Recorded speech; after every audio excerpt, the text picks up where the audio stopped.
Yo, what's up guys? I pray that you're all doing well. Today, I'm going to be talking about Esports World Cup for Tekken 8. Unfortunately, I didn't qualify. Um, but I want to give you guys like a rundown on what this tournament is because I think a lot of people still don't know about this tournament. So yeah, let's just talk about this tournament. It consists of 32 different players and it takes place on the 13th of August and ends on the 16th of August. Now here's just a little rundown on the prize pool. As you guys can see, first place gets 250k, 130k, third place 70k, etc, etc. And of course there were qualifiers. Let me just turn off my camera just so you guys can see. And you could basically qualify throughout the competitive season. And yeah, here's just some of the names that have qualified. Of course, Ulsan, Arthur, Nee, Mulgold, Manja, Pina, etc, etc. Now I'm really excited for this tournament because I want to see, of course, who comes out on top. And it's always cool having something as big as like the Esports World Cup, especially for like Tekken, you know. So this is definitely something I'm gonna be restreaming on my Twitch, guys. So make sure you check that out. And today the groups got announced, or should I say the brackets. So I'm gonna be taking a look at those now. I'm gonna be making predictions on who I think can make it out of each group. Remember, guys, 2 people make it out of each group. One winner side and another loser side. So let's get into it. So here's a first look at the first group. The first group consists of Ulsan, Rangchu, Yagami, and JDCR. Now guys, this pool, in my opinion, is probably the most interesting one to watch because of players like Ulsan, JDCR, and Yagami, and of course Rangchu. But for me, I really want to see JDCR and Yagami. Honestly, I feel like anyone can make it out of this pool, winner side and loser side, you know. But if I was to choose, I think I'd say Ulsan and Yagami. Ulsan because he did really well last year, and Yagami because I think Yagami has started to play different characters now as well. So maybe he might put out a surprise pick. I think that's something we should expect from a tournament this big. There's probably gonna be a lot of pro players playing, you know, different characters and putting out new characters. So yeah, I'm gonna say I think Ulsan and Yagami make it out of this group. Next group, Kudons, Pinya, Keisuke, and Chanel. Man, these groups are stacked, guys. For this one, I have a feeling Kudons is gonna make it out. I really want to see Kudons' Heihachi, man. His Heihachi in the LCQ was insane, honestly, insane. So I'm gonna say Kudons. And I think Chanel will make it out. I think Chanel's been playing really well. Even though he hasn't been traveling as much, I think he's going to make it out. Keisuke could make it out. And same with Pinya, but it all depends on the day, I feel like. But yeah, my predictions is Kudons and Chanel for this second pool. The third pool, Kingray, Junior, Lohai, Tibetano, and CBM. Now, this pool is also crazy as well because I feel like a lot of upsets can happen in this pool. I feel like Kingray and Tibetano can beat, you know, Lohai and CBM. But if I was to pick 2 players for this one, I think Lohai and Tibetano. Honestly, I feel like Tibetano can do it. He's very confident in his gameplay. And of course, Lohai. Lohai is very consistent. I think across the whole season he's been pretty consistent. So I think he's going to put on a good performance at the EWC.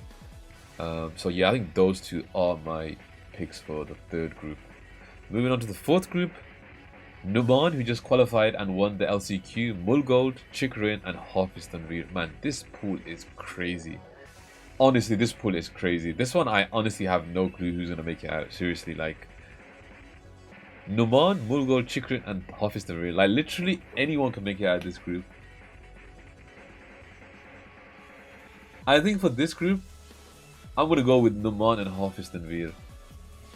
Numan, I think because he has a lot of momentum after winning the LCQ, so I think he's confident and whatnot. So I think he's going to put on a good performance. And Hafiz Tanveer because I feel like he has a lot of practice against Lily, specifically in Pakistan. And same with like, he has a lot of practice against Claudio and Feng in Pakistan. He practices a lot with Khan and whatnot. So yeah, I think Numan and Hafiz Tanveer. This is probably the hardest group for me to predict, you know, I'm not going to lie, guys. But I'm really excited to see all these groups from the first page. Now let's move on to the next page. the next group, Arthur, Edge, Moil, and Bilal. This group is crazy as well, but I'm gonna have to go with Arthur. I think Arthur is probably the safest bet. I mean, he's just been performing crazy throughout the whole season. He's very consistent. And I think the second pick I'll go for that's going to make it out of this group is Edge, in my opinion. I think Edge is very, very strong. I also think, like, he's pretty underrated when it comes to, like, the Koreans. I feel like when people talk about the Koreans, they only talk about, like, you know, Ni, Ulsan, Lohai, CBM, Rangchu. Like, a lot of people don't talk about Edge, and I think Edge is super, super talented. He had a great performance at TEKKEN World Cup Finals last year, and I think he's definitely going to put on another great performance at EWC. Next group, Ilyas, Manja, Farzin, iMusician. For this one, I'm not just saying this because it's my teammate. I think Farzin is definitely making it out. I think Farzin is... He's always improving. I feel like every tournament he puts on a great performance, and he just does better every time, you know. And he's very good against, like, certain players. And he consistently beats those players, you know. Like, he doesn't really have many losing records against players. And even when he does lose, I feel like he does his research hardcore and then comes back and gets his revenge, you know. So I think Farzin is definitely one I'm going to say is going to make it out of this group. The second pick, I'm not sure. Honestly, like, I feel like Ilyas can make it out, Manja can make it out, iMusician can make it out.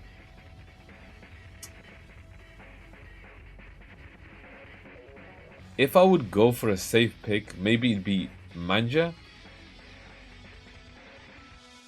I'd say Manja because I think Manja has a lot of experience against Eddie because of Jonding. And he probably plays against Clive as well. Ilyas also plays Clive. And I'm not sure how Manja does against iMusician. I don't know if they've ever played. But I'm going to go with Manja. I think he's been doing well throughout the whole season as well. So I'm going to go with him. Next pool. This pool is crazy, honestly. But I think this one's easy to kind of predict. Gossamir, Arslan Ash, Jonding, Tekken Master. For me, honestly, I think Arslan and Jonding are definitely going to make it out. But I feel like Gossamir can put on a performance. Gossamir is someone I talk about quite a lot. I think he's very strong, but he doesn't have that much experience as compared to, like, the other Pakistani players. But I think on his day, he could beat literally anyone. So yeah, like, I think Arslan's a definite. I feel like Arslan's saving his Anna for EWC, in my opinion. But yeah, Arslan or Jonding. Arslan and Jonding are going to make it out, in my opinion. But I think I could also replace Jonding with Gossamir. It all depends how Gossamir is playing on the day. It depends who plays who from each group as well. It's not round robin, so yeah. The last group is... Now, this group is crazy. I have no idea who's going to make it out of this group. Kokoma, Ni, Nobi, and Kirikira. Like, again, no idea. I feel like Kokoma sometimes beats Ni. Ni beats Kokoma sometimes. Kira's beaten Ni and Kokoma. Nobi, I'm not sure how his record is against, like, some of these players. Like, this group I can't call as well. This is probably the hardest group, actually. But I'd say Ni is, like, the favorite to make it out, right? I think Ni will make it out. Not sure if it's winners or losers side. Yeah, I'm going to say Ni, and I don't know who to pick as a second one, I'm not going to lie. I think Kiro could make it out, in my opinion, like, with Jun. If he's playing well on the day, I think he could beat all these players, all three of these players. But again, it depends on how he's playing on the day. He did beat Ni and Kokoma recently, and I'm sure they're going to be doing their research and preparing for this tournament. So yeah, Nobi is another one that can definitely make out this group. Same with Kokoma. Kokoma just qualified through the LCQ. He's going to have momentum. Kokoma went on a crazy run in the LCQ as well, beating a lot of players. A lot of Pakistani players as well. So it's going to be interesting. But for this one, I think I'll say Ni. And I'm going to say Ni and Kokoma, you know.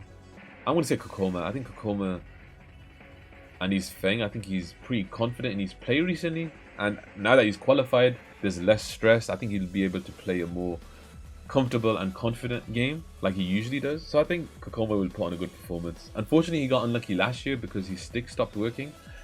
But yeah, I think Kokoma will make it out. Those are my 2 picks. But again, this pool's probably the hardest. I think this pool's definitely the hardest to predict. But yeah, guys, this does start Wednesday. I hope you guys tune into my restream. I'm really excited to see who takes this. Make sure you guys like, comment, subscribe. Let me know who you guys think is going to take the whole EWC, or let me know who you guys think will take it from each group.